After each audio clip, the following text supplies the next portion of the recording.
apa yang saya nak kata ialah masa Tun Dr. Mahathir itu saya rasa dah tamat ya. Masa successor dia 3 orang 4 orang tu pun dah nak hampir tamat dah ya. Takkanlah orang yang nak diganti tu masih relevant, orang yang nak mengganti tu semua dah tamat riwayat dah. Jadi please bagilah peluang kepada rakyat Malaysia bebas daripada cengkaman Tun Dr. Mahathir ya. Saya tengok dari segi ekonomi ya, Tun Mahathir dia time setting dia tu time setting abad lalu. Kita ni abad 21st century. Satu masa dulu kita ada masalah perubahan alaf ataupun peralihan abad, di mana semua komputer kita kena reset.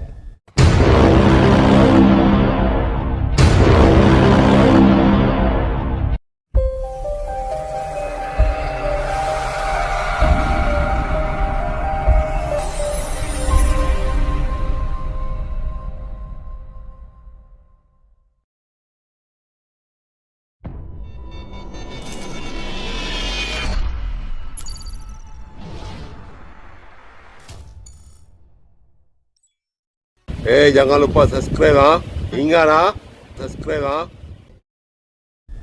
Ya, whole setting tak boleh pakai. Dia obsolete ataupun terhapus apabila masuk alaf baru. Bila Tun Mahathir dia masih hidup, dia jadi Perdana Menteri 22 bulan di bawah PH. Dia adalah old setting. Dia tak boleh dah sesuaikan dengan keadaan alaf baru. Kalau kita lihat kenyataan Tun Dr. Mahathir, dia buat kenyataan terbaru, dia tak boleh terima Anwar. Ya. Yang lain tak apa. Ya. Dia tak boleh terima Najib. Ahli UMNO, ahli Parlimen UMNO dia boleh terima. Jadi politik berseteru ini adalah lawan kepada politik penyatuan. Pada pendapat saya, Tun Mahathir dia telah meletakkan dirinya sebagai dalam kategori pemimpin cari gaduh ya. Ya. Dalam keadaan transisi macam ni, kita kena ada politik pemimpin yang cari damai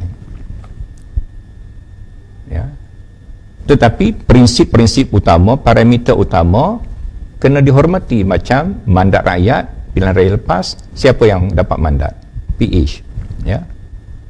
Pemimpin dia Anwar Ibrahim. Anwar Ibrahim karakter dia boleh maafkan orang, lupa apa orang kata pada dia.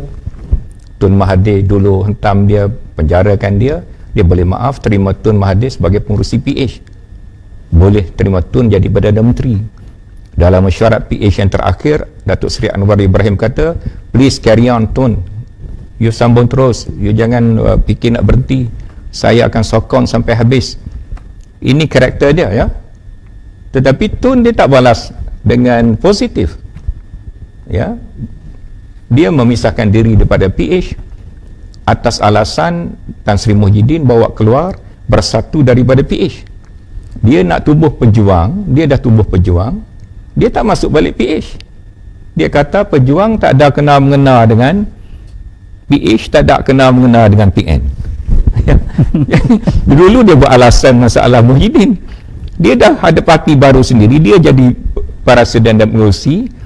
Kenapa dia tak boleh bawa pejuang masuk PH balik? Ya. Kalau dia jujur ya. Jadi dia panggil perutusan Perdana Menteri, selalu dia sebut, saya ni tak main politik, saya jaga COVID saja. Itu yang dia sebut, tapi hakikatnya Perdana Menteri inilah yang paling kuat berpolitik ya. Sabah tu jadi pilihan raya kerana politik Perdana Menteri untuk ambil alih kerajaan Sabah yang dah dilantik oleh rakyat, yang dah terbentuk dah ada situ. Datuk Seri Syafiq Afdal sebagai Ketua Menteri dah ada dah. Tapi tak cukup lagi dia dapat kerajaan Malaysia, nak ambil juga Sabah ya. Dan dibuat gerakan untuk undi tak percaya dengan cara beli adun-adun, dan kemudian terpaksalah Dun Sabah dibubarkan, pilihan raya diadakan. Ini kerja siapa? Kerja siapa? Bila masa Tan Sri Muhyiddin menyekat perkara ini daripada berlaku? Tak ada. Dia tolong pergi kempen ada. Jadi janganlah hipokrit sampai macam rakyat bodoh sangat Dia tak nak kuasa, dia tak gila kuasa. Kalau tak gila kuasa, kenapa sekarang kerajaan PH tumbang, awak ambil kerajaan daripada PH? Kerja siapa ni? Ya, mana semangat permuafakatan yang telah kita jalin? Jadi dia paling berpolitik sekali.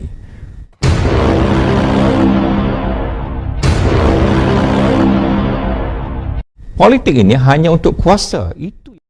Ini moral, ini akhlak, ini agama. Doa apa kalau kita curi hak orang lain? Macam mana nak terima doa kita? Ya, Perdana Menteri doa COVID kurang, tiba-tiba COVID naik. Pasal dia curi hak rakyat Malaysia. Kalau kita curi hak satu orang, itu sudah berdosa. Curi hak rakyat. Rakyat dah beri mandat pada PH, kamu pergi curi. Ini berapa ribu kali dosa. Jadi keberkatan itu tidak ada. Jadi Tan Sri Muhyiddin, dia kena ingat balik ayah dia ulama, beri balik hak ini kepada PH. Barulah dia lepas akhirat esok. Kalau tidak, akhirat esok masuk kubur, susah dia. Ya? Ini bukan kata saya, ini kata Al-Quran. Kepada mandat rakyat dengan tonggak utama PH 92 kursi. Tun Dr. Mahathir nak datang pun tak ada masalah. Tetapi janganlah orang kecil duduk atas belakang parti besar, lepas tu dia tonggang. Macam Mullah Lidi naik belakang naga, dia perintah naga. Tak kena lah macam tu. Itu yang jadi tak stabil, ya. Tidak natural, tidak semula jadi, ya. Kalau yang anchor ini, tonggak ini menjadi tonggak yang sebenar, yang lain-lain datang menggenapkan yang tonggak ini, so itu adalah satu asas binaan yang betul dan kuat. Bangunan pun macam tu, piling utama tu mesti tiang besi yang kuat sekali. Kemudian nak tambah veranda, nak tambah serambi, nak tambah tangga, tak ada masalah, ya. Bangunan utama mesti besi yang paling kuat. Jadi yang paling kuat adalah PH 92 kursi. Tan Sri Muhyiddin kena kembalikan kerajaan tu pada PH. Bila kita berada dalam keadaan kain kita ni tak cukup, kalau kita angkat tutup kepala, kaki nampak, ya. Tidak ada majoriti yang jelas.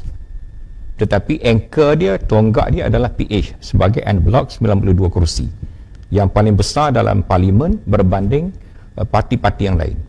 Apa yang perlu dilakukan dalam Malaysia baru? Malaysia baru adalah transisi daripada perubahan rejim bila BN jatuh kepada satu keadaan yang baru. Lazimnya dalam mana-mana negara dalam transition ini, selepas pertukaran rejim ataupun rejim change, yang perlu dilakukan adalah usaha konsolidasi ataupun usaha penyatuan di atas parameter yang tertentu dengan anchor kepimpinan yang memenuhi syarat-syarat, ya. Jadi konsolidasi ini, politik konsolidasi ini, politik penyatuan ini, lawan dia adalah politik perseteruan, ya, berseteru. Jadi selama-lamanya kalau kita lihat kenyataan Tun Dr. Mahathir, dia buat kenyataan terbaru, dia tak boleh terima Anwar. Yang lain tak apa, ya. Dia tak boleh terima Najib.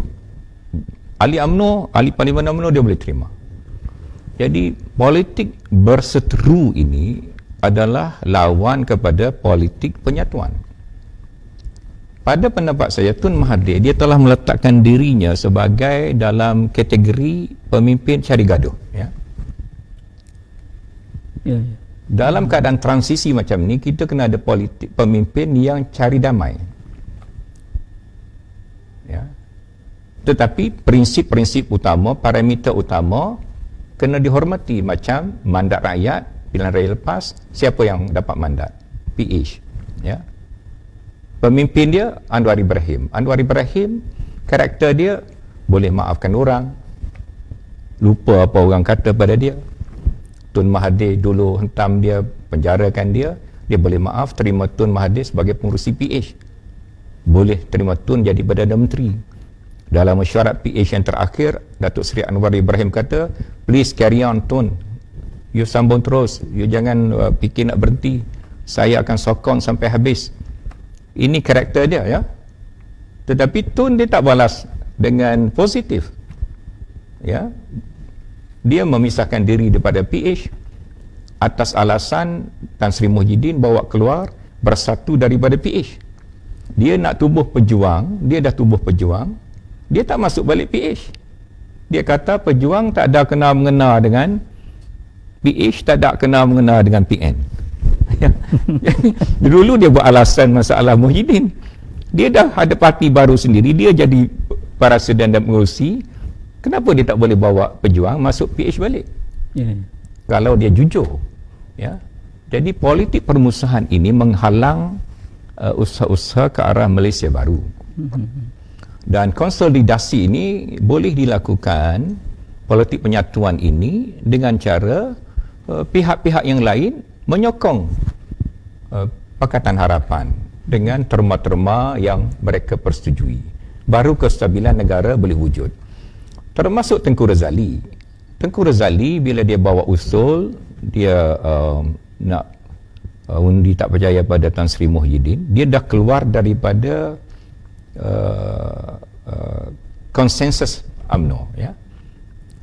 Dan tapi kalau dia nak pergi bersendiri, dia nak berpakat dengan Tun Mahathir saja, dia tak nak mesh dengan Anwar Ibrahim dan PH, saya rasa ini satu langkah yang tidak membantu membentuk Malaysia baru, ya. Dia seorang-seorang, macam mana dia nak dapat sokongan? Dan sepatutnya di bawah konsep konsolidasi ini, usaha-usaha dilakukan supaya Tengku Razali boleh berbincang dengan Datuk Seri Anwar Ibrahim, parti-parti UMNO dan lain-lain juga. PAS termasuk PAS. PAS ni saya dah cadang tahun 2019 lagi, ya. Walaupun saya tak senang dengan pemimpin PAS, performance PAS dalam kerajaan saya tak senang, tetapi dalam konsep menyatukan semua pihak bagi membentuk Malaysia baru, bagi membentuk negara yang lebih kuat dan menolong rakyat keluar daripada masalah ekonomi yang mereka hadapi pada hari ini, kita memerlukan kelapangan dada untuk bertemu dan consolidate semua pihak. Jangan lupa subscribe, ha. Ingat, ha. Subscribe, ha.